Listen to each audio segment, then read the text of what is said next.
ఇవాళ తెలంగాణ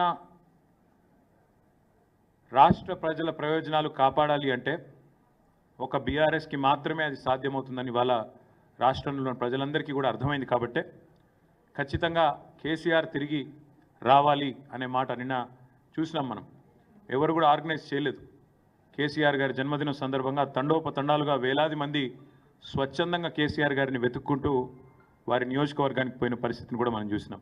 అందుకే ఇవాళ సమావేశం యొక్క ముఖ్యమైన ఆలోచన ఏంటంటే అందరి అభిప్రాయం కూడా ఏంటంటే మాకు అధికారమే పరమావిధిగా పనిచేసే ఆలోచన లేదు.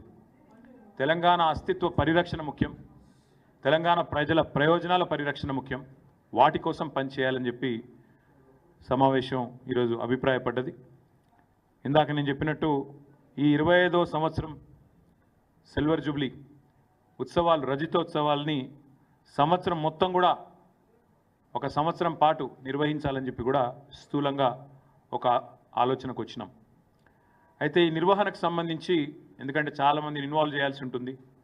వివిధ వర్గాలు ఎట్లా అయితే తెలంగాణ ఉద్యమంలో అందరినీ కలుపుకొని సకల జనుల సమ్మె నడిపించిన ఆనాడు తెలంగాణ పోరాటంలో వినూత్నమైన పోరాట రూపాలు సడక్ బంద్ కావచ్చు, రహదారుల దిగ్బంధం కావచ్చు, వంట వార్పు కావచ్చు, అట్లా ఎన్నో రకాల వివిధ ఉద్యమ పోరాట రూపాలని ఆనాడు ఆవిష్కరించిన ఆ ఘనత టీఆర్ఎస్ది. కాబట్టే ఈ రజతోత్సవాల సందర్భంగా కూడా వినూత్నంగా కార్యక్రమాలు నిర్వహించాలి, ప్రజల్ని మమైకం చేస్తూ ఉద్యమ సహచరులందరినీ కూడా మళ్ళీ తిరిగి ఒక్కటి చేస్తూ ముందుకు పోవాలనే ఆలోచన చేస్తూ ఉన్నాం. దానికి సంబంధించి రాబోయే వారం రోజుల్లో పెద్దలు కేసీఆర్ గారు కొన్ని కమిటీలను కూడా, ఎందుకంటే ఈ ఉత్సవాల నిర్వహణకు కొన్ని కమిటీల అవసరం కూడా ఉంటుంది కాబట్టి మరి కొంతమంది సీనియర్ నాయకులతో, పార్టీ ముఖ్యులతో, అదేవిధంగా పార్టీ ఏతర వ్యక్తులతో, తెలంగాణ ఉద్యమంతో పెనవేసుకొని అనుబంధం ఉన్న వ్యక్తులతో కూడా కొన్ని కమిటీలను కూడా ఈ రాబోయే వారంలో ప్రకటించబోతా ఉన్నాం. అదేవిధంగా తెలంగాణ రాష్ట్రం కోసం ఒకసారి అరుణ్ జైట్లీ గారు ఒక మాట చెప్పారు మేము పోయినప్పుడు ఢిల్లీలో.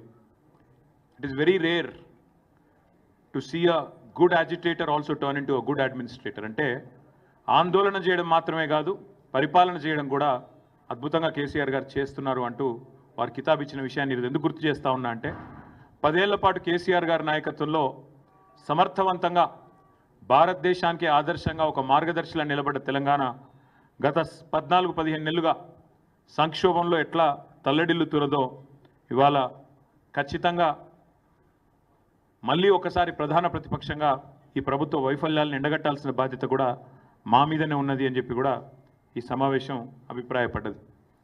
తెలంగాణ కోసం జరిగిన త్యాగాలు, తెలంగాణ కోసం చేసిన పోరాటాలు ఇవేవి నిష్ఫలం కావద్దు అంటే, ప్రజల త్యాగాలు వృధా కావద్దు అంటే ఈ ప్రభుత్వాన్ని ఎండగట్టాల్సిన బాధ్యత ఖచ్చితంగా ఉన్నది అని చెప్పి కూడా సమావేశంలో అభిప్రాయం వ్యక్తమైంది.